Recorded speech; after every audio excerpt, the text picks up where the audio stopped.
One आज हम देखेंगे रैपिड टेस्ट नंबर 13 हिंदी के लिए। हमारा पहला क्वेश्चन है, पद्मावत के रचयिता कौन है। आपको ऑप्शन दिए गए हैं मुल्ला दाऊद, जायशी, कुतुबन और ऑप्शन डी है मंझन।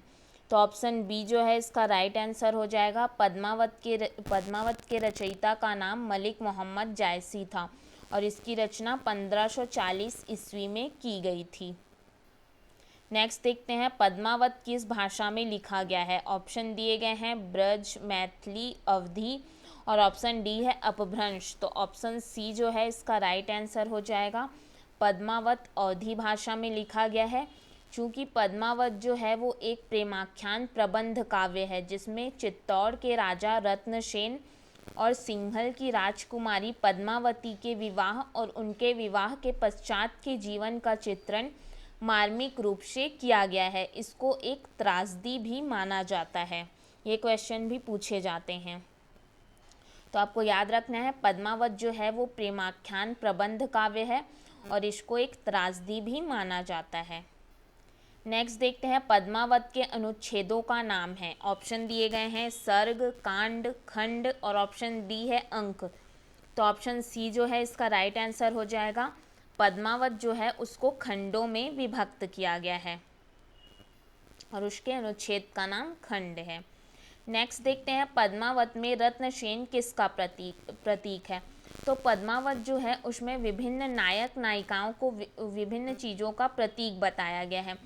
तो कुछ प्रतीक हम ऐसे ही पढ़ लेते हैं ताकि उनसे रिलेटेड अगर क्वेश्चन आए तो उन्हें सॉल्व कर सकें। अगर बात करें हम पद्मावती की, तो इसे बुद्धि परमात्मा का प्रतीक माना गया है।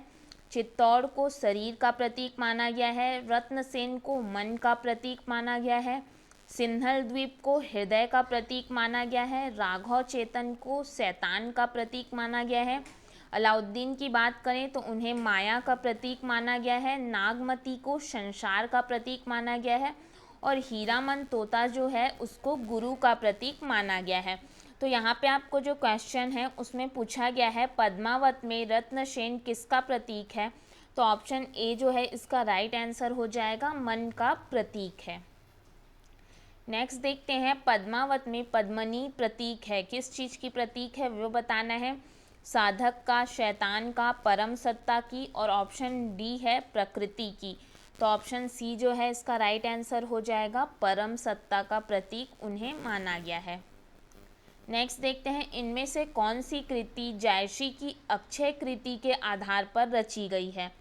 ऑप्शन दिए गए हैं पद्मावत, अखरावट, आखिरी कलाम और ऑप्शन डी है उपरोक्त सभी।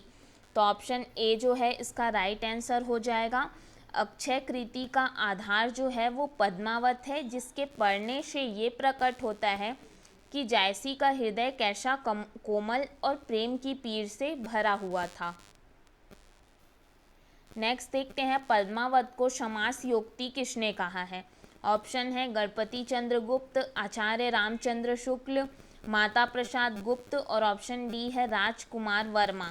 तो ऑप्शन बी जो है इसका राइट आंसर हो जाएगा। आचार्य रामचंद्र शुक्ल के अनुसार पद्मावत का प्रेम लौकिक तथा कथा समासयोक्ति है, ऐसा उन्होंने कहा था।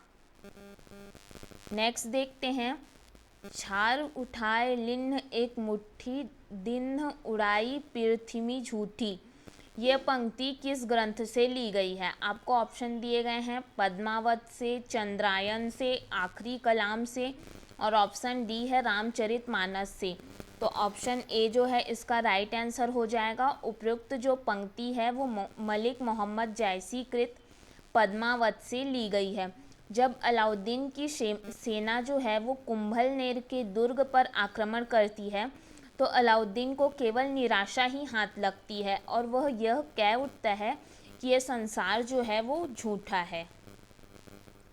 नेक्स्ट देखते हैं, निम्नलिखित में से किस कवि ने सिर्फ अवधी भाषा में ही रचना की है। ऑप्शन दिए गए हैं कबीर, सूरदास, तुलसीदास और ऑप्शन डी है जायसी। तो ऑप्शन डी जो है इसका राइट आंसर हो जाएगा। जायसी की जो भाषा थी वो ठेठ अवधी है, इसलिए जायसी ने अपनी रचनाएं जो हैं वो सिर्फ अवधी भाषा में की है। अगर हम जायसी की बात करें तो ये भक्ति काल की निर्गुण प्रेमाश्रयी शाखा के कवि हैं और इनकी रचना जो है वो सिर्फ अवधी भाषा में है। नेक्स्ट देखते हैं चित्रावली किसकी रचना है। ऑप्शन दिए गए हैं उस्मान शेख नबी, कासिम शाह और ऑप्शन डी है नूर मोहम्मद। तो ऑप्शन ए जो है इसका राइट आंसर हो जाएगा। चित्रावली के रचनाकार उस्मान है और इसके रचना की अगर हम बात करें तो इसकी रचना 1613 ईस्वी में की गई थी। उस्मान जो थे वो गाजीपुर के निवासी थे। इसमें चित्रावली में जो अगर देखा जाए तो इसमें चौपाई की 7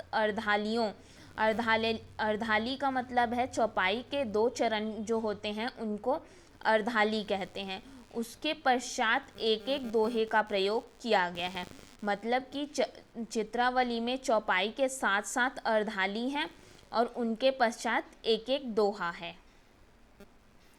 नेक्स्ट देखते हैं हिंदू मग पर पाँव न रखियो काजय बहुते हिंदी भाखेऊ।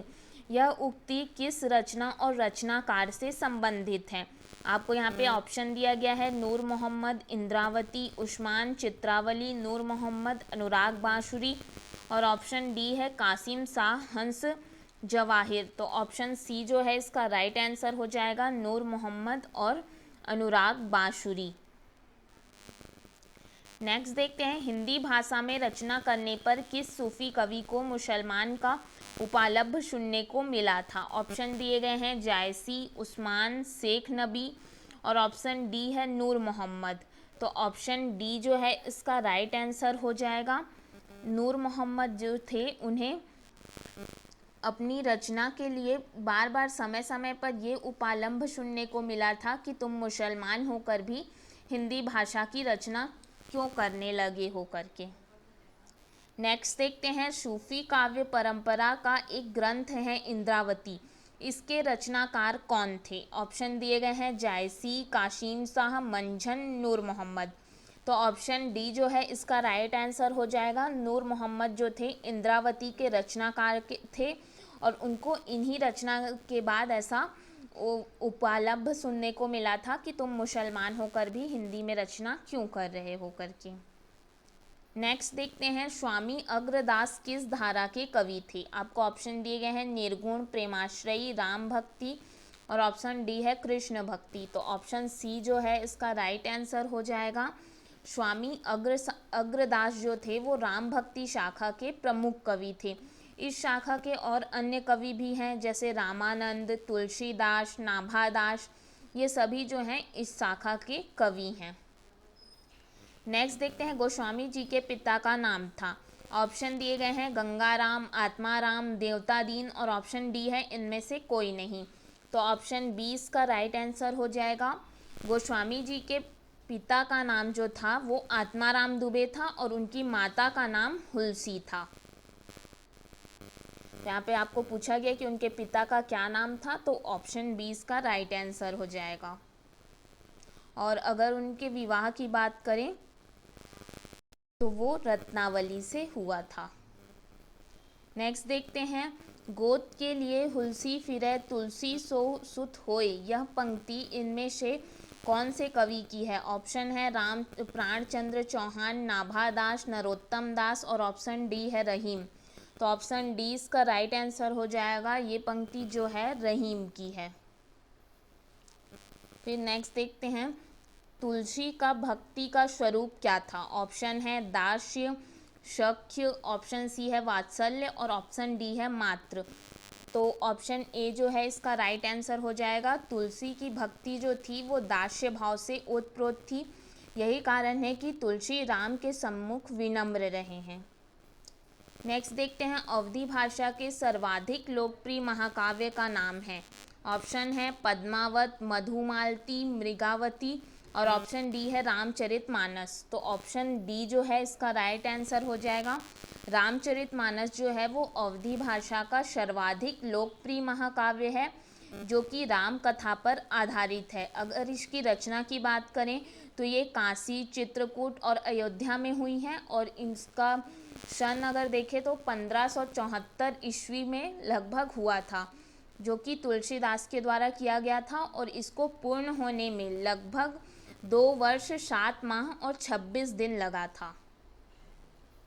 नेक्स्ट देखते हैं रामचरितमानस किस भाषा में लिखी गई रचना है। राजस्थानी, भोजपुरी, अवधी और ऑप्शन डी है ब्रिज भाषा।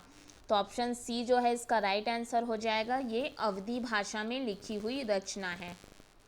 नेक्स्ट देखते हैं राम कथा पर आधारित तुलसीदास के महाकाव्य का क्या नाम है। तो ऑप्शन बी इसका राइट आंसर हो जाएगा। राम कथा पर आधारित जो तुलसीदास का महाकाव्य है उसका नाम रामचरितमानस है।